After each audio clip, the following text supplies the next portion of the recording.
పోతన ఆంధ్ర మహాభాగవతము అష్టమ స్కందము గజేంద్ర మోక్షము 50వ పద్యానికి మనం తెలుసుకుందాం.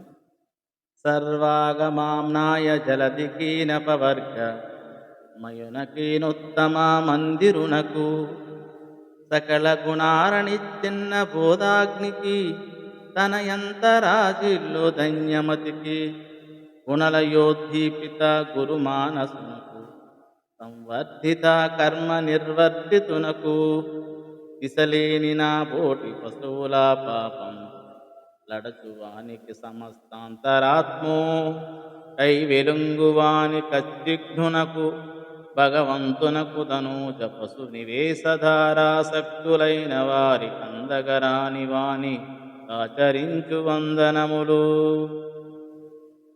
పరమేశ్వరుడు సమస్త ఆగమాలు వేదాలు అనే నదులకు సంగమ రూపమైన సముద్రము వంటివాడు.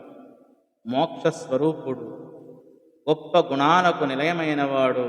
ఆరణి కొయ్యలలోని అగ్నివలే సుగుణాలలో దాగి ఉండేవాడు. స్వయం ప్రకాశకుడు, గొప్ప మనస్సు కలవాడు. ప్రళయాన్ని సృష్టిని నడిపేవాడు.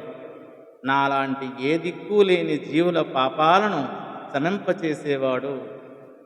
సర్వులలోనూ ఆత్మయై వెలుగువాడు.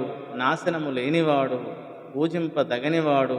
భార్యాపుత్రులు, ఇళ్ళు, పశువులు వంటి వాటి యందు ఆసక్తి కలవారికి అందరానివాడు. అటువంటి ప్రభువునకు నమస్కారాలు చేస్తాను అని గజేంద్రుడు తన యొక్క దీనాలాపాన్ని భగవంతునికి తెలియజేస్తూ ఉన్నాడు. ధన్యవాదములు.